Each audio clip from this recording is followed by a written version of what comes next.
hari ini saya ada di pas di laut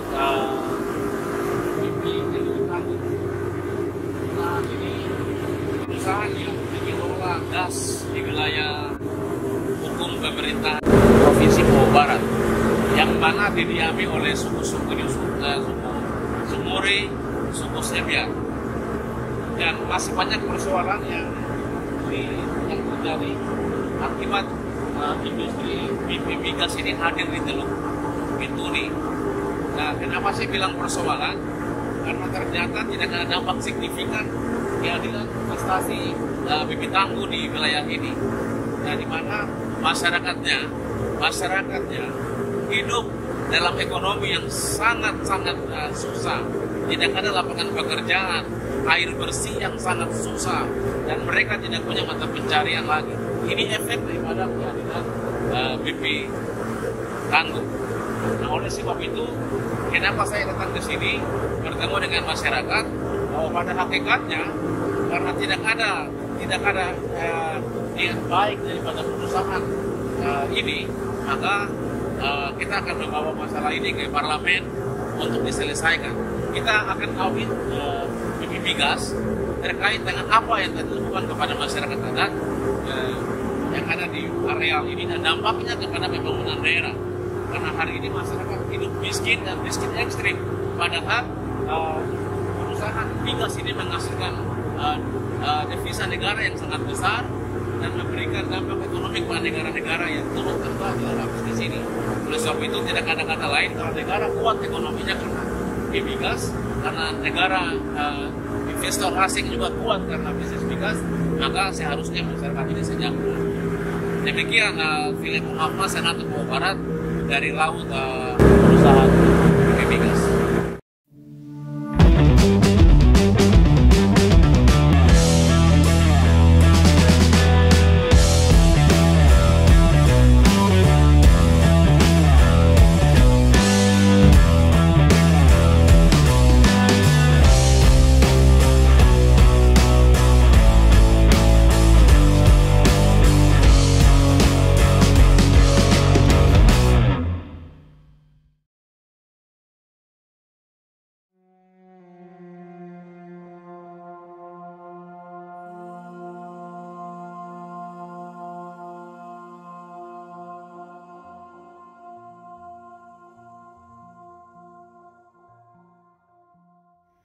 Usai melakukan kunjungan dan bertemu masyarakat di Teluk Bintuni pada bulan April lalu, Philip Wamafma akhirnya menyoroti klaim kontribusi perusahaan migas BP Tangguh terhadap masyarakat Papua.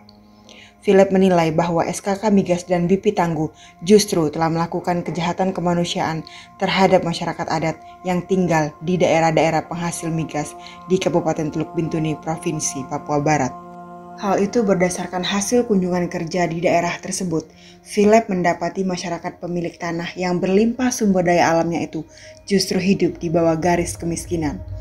Masyarakat kesulitan memenuhi kebutuhan hidup sehari-hari, terutama sulitnya mendapatkan air bersih, buruknya fasilitas pendidikan, serta minimnya fasilitas kesehatan. Padahal masyarakat tersebut berada pada kawasan operasional BP Tangguh di Kabupaten Teluk Bintuni, baik yang ada di daerah Sumuri, Tanah Merah, Babuk, Kamundan, hingga daerah Sebiar. Nah, BP hadir di sini selama ini memang ada kali yang diproses target. Itu dari program dana KEP, sekarang sudah tidak ada. Mulai dari awal itu sampai sekarang tidak ada program air bersih sampai dengan detik sekarang BP masih beroperasi. Kita sumber air itu dari air hujan ya, kita bikin penampung sendiri, terus ambil air kali kita pakai itu. Waktu itu ada PBM, itu dikasih adalah tangki air, jadi dibagi hampir semua kakak.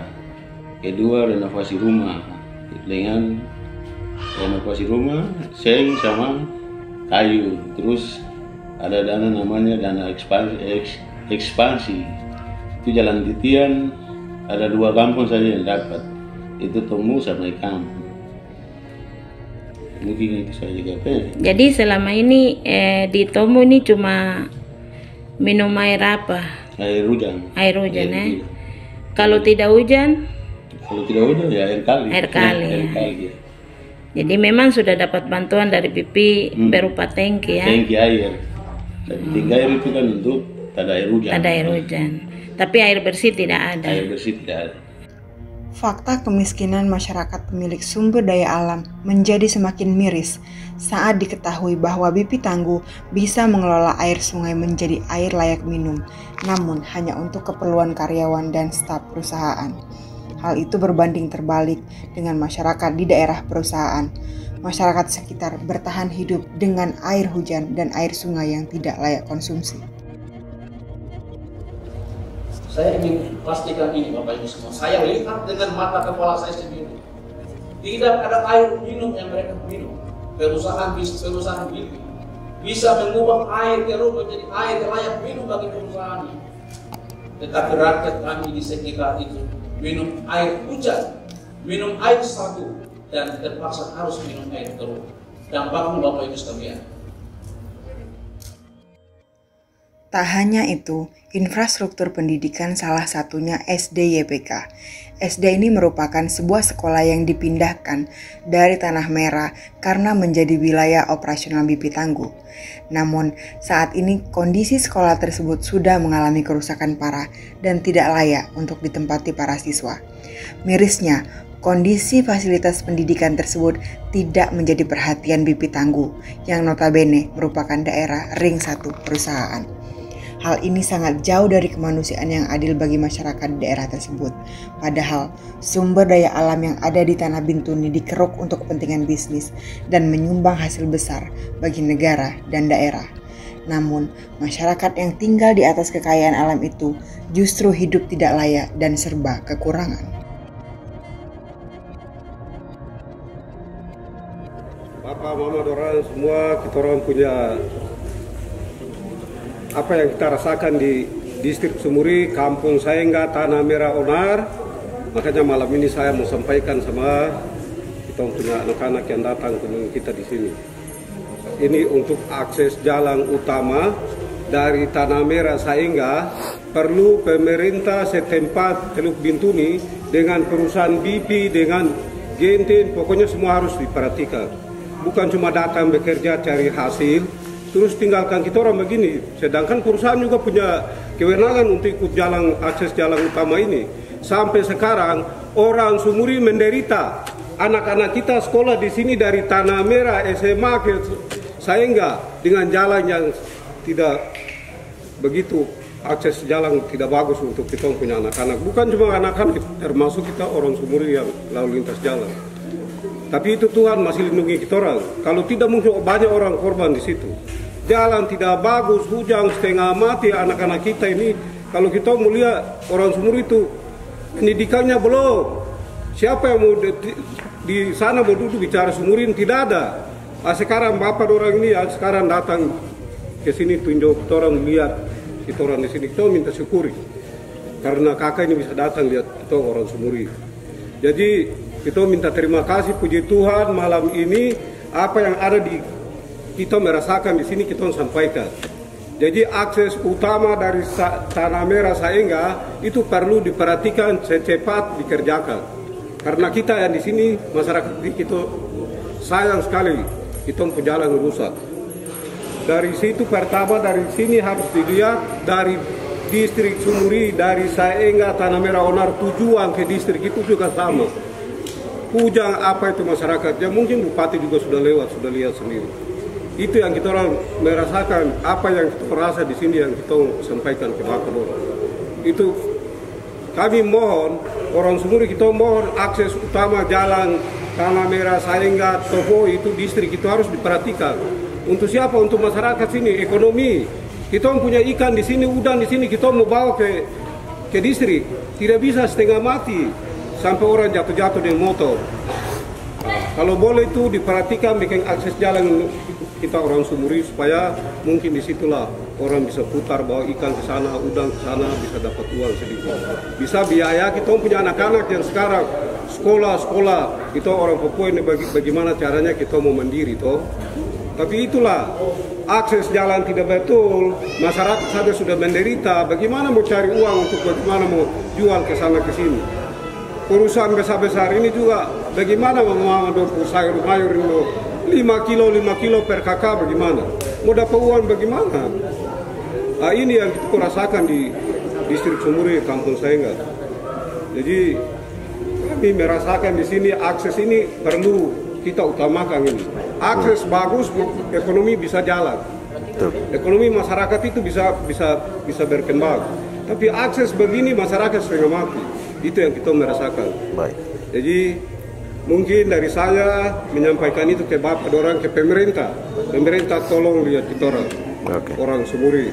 Karena kita di sini juga karena aksesnya begitu, anak-anak sekolah ini setengah mati ke SMP ke sana ke sini, SMA ke sana, termasuk itu akses ini diutamakan untuk kita orang Sumuri. Terima kasih, selamat malam. Nama saya Bapak Herman Semuna dari Kampung Saengga. Kalau cerita air bersih, itu kadang-kadang kita mana ya? Jangan jauh-jauh, contoh kecil sekarang. Baru panas ber3 minggu, masyarakat sudah minum air kali. Dapat air dari mana? Kesediaan air bersih di Widakari tidak ada. Memang dulu BP bangun, tapi itu baru jalan berapa bulan kemudian hancur. Setelah itu macet, tidak jalan. Bangun lagi Pemda, tidak jalan. Sekarang masyarakat kewalahan, dapat air bersih dari mana? Ya, satu jalan air kali. Jadi saya mau kasih tahu, dokter itu tidak tidur setiap malam. Pagi sudah kerja capek pulang, setiap hari tuh pintu digedor, dok obat, batu, muntah buang air, perut sakit, gatal-gatal dan segala macam. Nah ini yang saya pikir mungkin perhatian dari semua pihak untuk melihat ini. Dan harapan juga ini kan masyarakat ya, manusia. Kita juga butuh air bersih untuk kelihatan hidup. BP mau perhatikan untuk air bersih mungkin sama sekali tidak ada. Jadi kalau musim panas, Bapak dong biasa ke hutan baru ambil air hitam itu seperti air teh itu. Nah, kita minum juga tidak rasa apa-apa, cuma rasanya macam bau-bau sagu toh. Jadi itu yang kita bisa mintakan, mungkin bisa ada air bersih, bantu dari mana bisa bantu kita ya. Kita bisa layak sedikit. Nah, kalau tidak begini karena kita puasa ini BP sudah ambil, tapi boleh bilang dia mau perhatikan semuanya, mungkin ya sederhana lah dia bisa perhatikan. Kalau untuk dia mau perhatikan betul mungkin tidak ada. Atas fakta lapangan tersebut, Philip Omafma berharap agar masyarakat sekitar perusahaan dapat menjadi perhatian semua pihak, terutama untuk menikmati sumber air bersih, infrastruktur pendidikan dan kesehatan sebagai kebutuhan dasar untuk hidup layak. Selain itu, banyaknya persoalan di wilayah Bintuni juga berkorelasi nyata dengan tingginya angka stunting di Kabupaten Teluk Bintuni. Kondisi lingkungan yang tidak sehat, bahkan air minum yang tidak layak konsumsi, juga berakibat besar pada kesehatan ibu hamil, ibu menyusui, dan balita yang tidak dapat menikmati asupan yang layak sehingga mempengaruhi tumbuh kembang generasi-generasi Papua. Mereka adalah masyarakat yang terkena dampak dari relokasi di kampung. Masyarakat merelakan tanahnya kepada perusahaan untuk menggunakan lahan mereka. Tapi tidak ada dampak signifikan bagi kehidupan mereka. Tidak ada pertumbuhan ekonomi, tidak ada pelayanan kesehatan, tidak ada pelayanan pendidikan. Yang terjadi Bapak Ibu sekalian, stunting dan kemiskinan ekstrem. Berdasarkan fakta tersebut, maka eksistensi CSR perusahaan migas yang disebut sebagai tanggung jawab sosial dan lingkungan patut dipertanyakan. Hal itu sesuai amanat Undang-Undang Nomor 40 Tahun 2007 tentang perseroan terbatas. Amanat Undang-Undang PT tersebut mewajibkan perseroan yang menjalankan kegiatan usahanya di bidang dan atau berkaitan dengan sumber daya alam wajib melaksanakan CSR. CSR tersebut merupakan kewajiban perseroan yang dianggarkan dan diperhitungkan sebagai biaya perseroan yang pelaksanaannya dilakukan dengan memperhatikan kepatutan dan kewajaran. Tak hanya itu, dalam pasal 11 Undang-Undang Nomor 22 Tahun 2001 tentang minyak dan gas bumi disebutkan bahwa kontrak kerja kegiatan hulu, eksplorasi dan eksploitasi diantaranya harus memuat ketentuan pokok mengenai pengelolaan lingkungan hidup, pengembangan masyarakat sekitarnya, dan jaminan hak-hak masyarakat adat.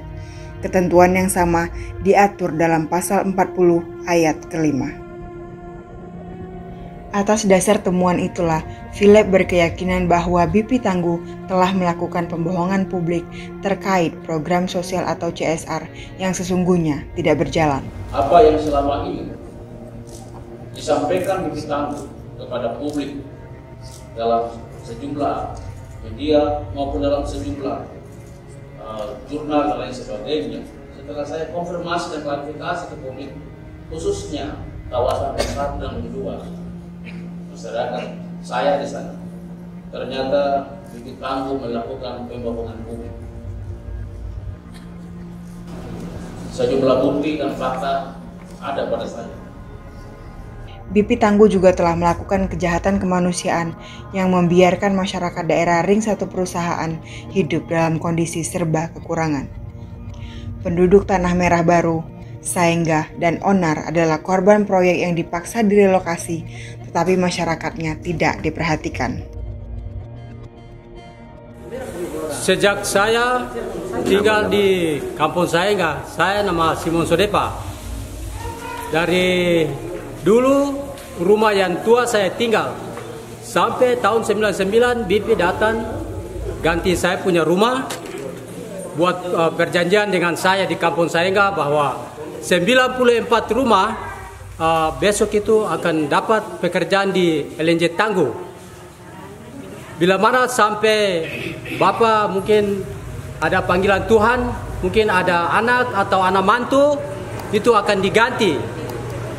Ternyata kita hidup sampai hari ini yang saat masih berdiri, tidak ada perjanjian itu yang dilakukan oleh BP Tangguh.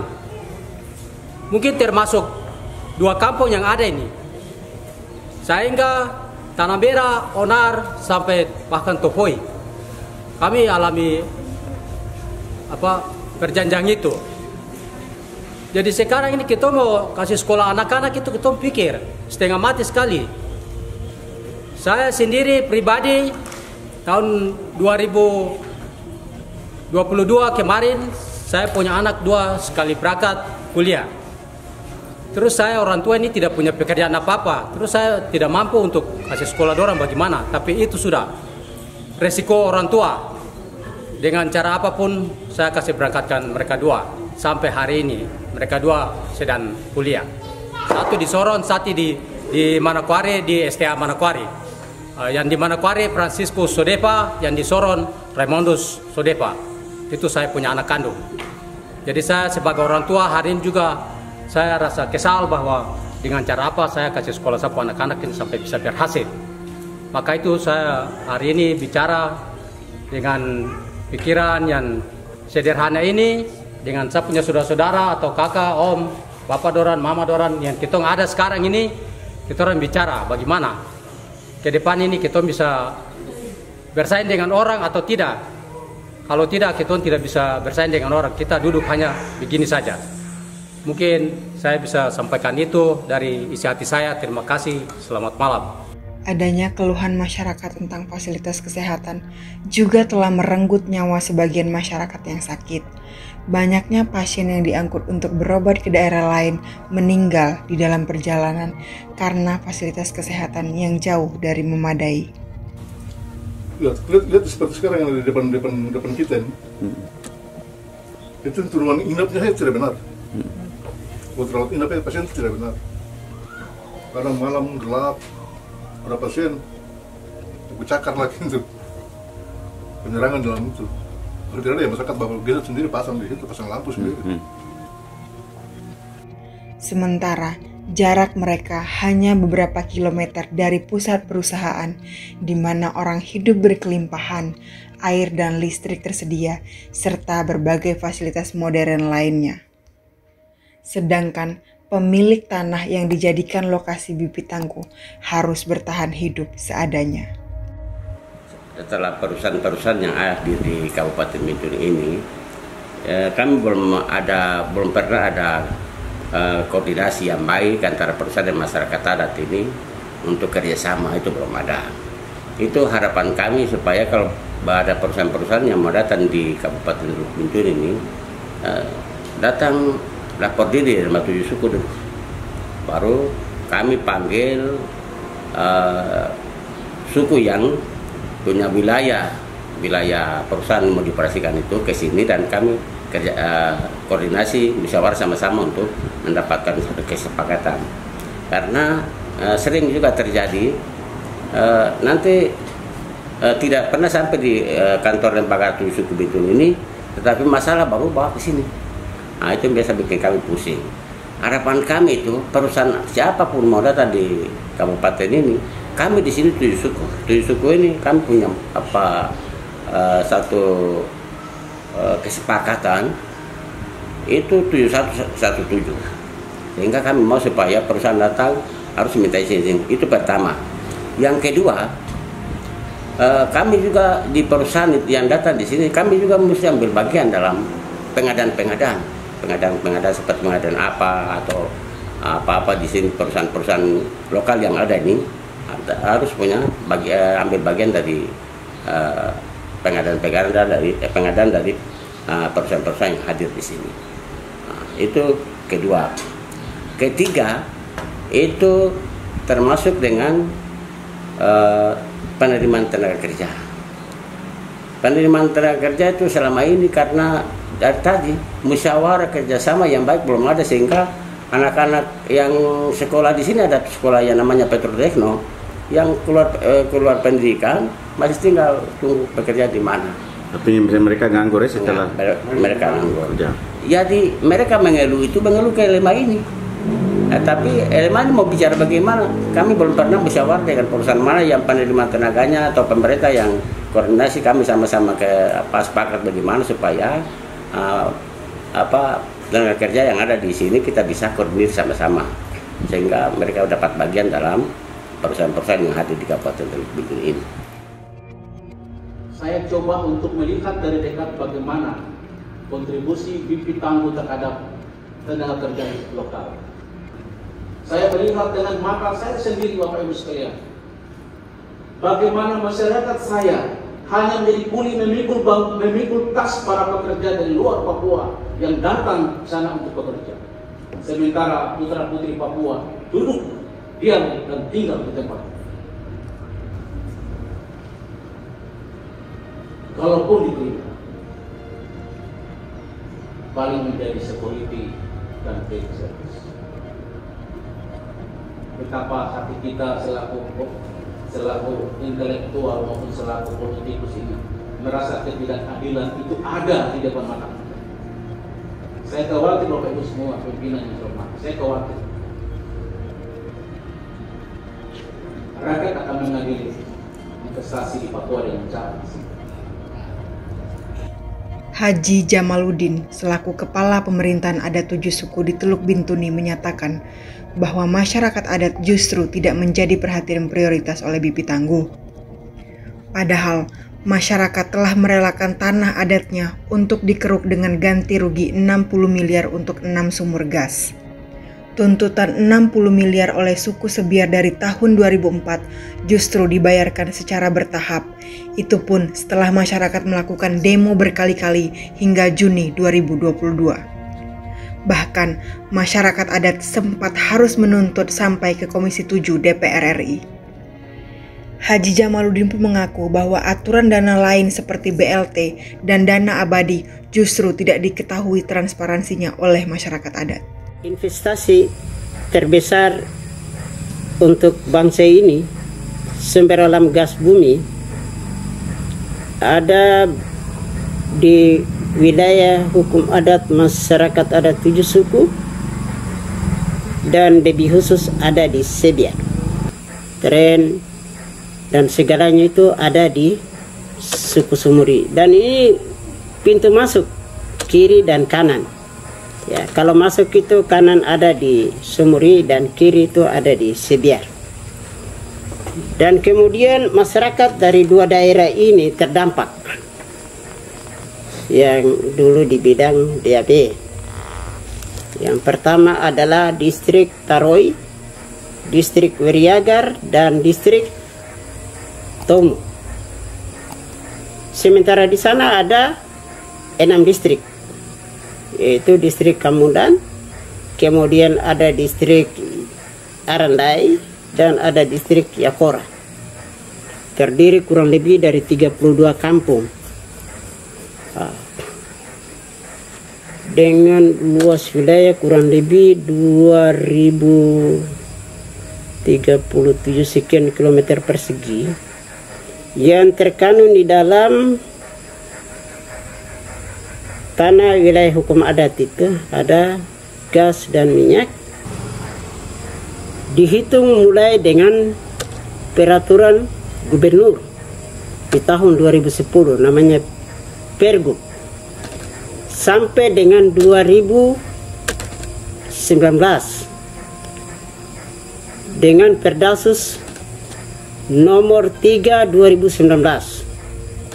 Di dalamnya diatur hak masyarakat yang disebut dengan BLT, kemudian ada lagi dana abadi, kemudian sampai kepada keberlangsungan dana keberlangsungan operasional proyek ini sampai kemudian berakhir, sampai kepada dana pendidikan kesehatan sampai hari ini, sampai dengan hari ini. Secara resmi itu saya sebagai kepala pemerintahan adat, sebagai sekjen 7 suku masyarakat Tuster Bintuni dan kepala penasihat suku besar Sebiar, kami tidak pernah tahu. Jangankan tahu, hak kami itu tidak diberikan. Hak kami itu tidak, sampai hari ini hak kami itu tidak diberikan. Tuntutan 60 miliar itu adalah tuntutan hasil pragelar tingkat suku besar Sebiar. Itu kami minta, saya konseptornya itu tuntut dari 2004 sampai dengan hari ini tuh baru dibayar kemarin 60 miliar bertahap-tahap. Itu tidak masuk dalam dana bagi hasil, tidak tahu uang dari mana kita juga sampai sekarang tidak tahu. Sampai dengan Perdasus nomor 3 2019 ada ini semua terbagi habis ada di dalam, tapi pemanfaatannya itu kan tidak tahu kemana-mana. Kami sendiri tidak tahu. Mestinya kan ada transparansi yang harus kami tahu. Ya di sini. Ya. Dan ini ya ada dana pendidikan, ada dana kesehatan, ada kemudian bantuan langsung tunai yang disebut BLT itu yang 10%, pemberdayaan masyarakat adat sebesar 33%. Kemudian alokasi kesehatan 20%, kemudian alokasi pendidikan 30%. Ini yang kemudian kita sendiri itu secara langsung ya kita tidak pernah tahu. Nah, ini kan ada provinsi punya, ada kabupaten punya, ini kan ada di sini, tapi kemudian yang itu kami tidak tahu. BLT provinsi seperti apa, dari minyak berapa, dari gas berapa, BLT kabupaten dari minyak berapa, gas berapa, sampai hari ini di sini dikatakan ada nomor rekening khusus yang uang ini disimpan, tapi ternyata sampai hari ini kami tidak tahu nomor rekeningnya, uangnya besarnya berapa. Mari kita lihat berdasarkan data Badan Pusat Statistik terakhir hingga September 2022. Provinsi Papua Barat adalah provinsi termiskin kedua setelah Provinsi Papua dengan total kemiskinan mencapai 21,43%. Sementara persentase kemiskinan di Kabupaten Teluk Bintuni mencapai angka 29,73%, turun hanya 0,6% dari tahun 2021. Data BPS terbaru juga menunjukkan bahwa tingkat partisipasi angkatan kerja di Kabupaten Teluk Bintuni tahun 2022 tercatat sebanyak 70,58%. Angka tersebut naik 3,23% dari tahun 2021. Namun, partisipasi angkatan kerja tersebut justru menurun jauh jika dilihat 12 tahun lalu, tahun 2010, ketika awal LNG Tangguh beroperasi. Angka angkatan kerja di tahun 2010 mencapai 75,40%. 11 Juli 2023, masyarakat kembali menyuarakan aspirasinya. Masyarakat adat Mbah Mata, wilayah adat Bombray, menyampaikan 7 poin penting yang ditujukan kepada Wakil Presiden selaku Dewan Pengarah Tim Koordinasi Terpadu Percepatan Pembangunan Kesejahteraan Provinsi Papua dan Papua Barat. Beberapa poin tersebut antara lain meminta agar pemerintah mengevaluasi program CSR BP Tangguh Tren 3 dan meminta perhatian pemerintah pusat dalam bentuk rekening abadi yang dikhususkan terhadap pemberdayaan masyarakat adat. Terakhir, masyarakat adat suku Sebiar Distrik Weriagar juga berharap hal yang sama agar pemerintah memperhatikan pemilik hak ulayat dan masyarakat di sekitar perusahaan BP Tangguh yang hidup dalam kemiskinan.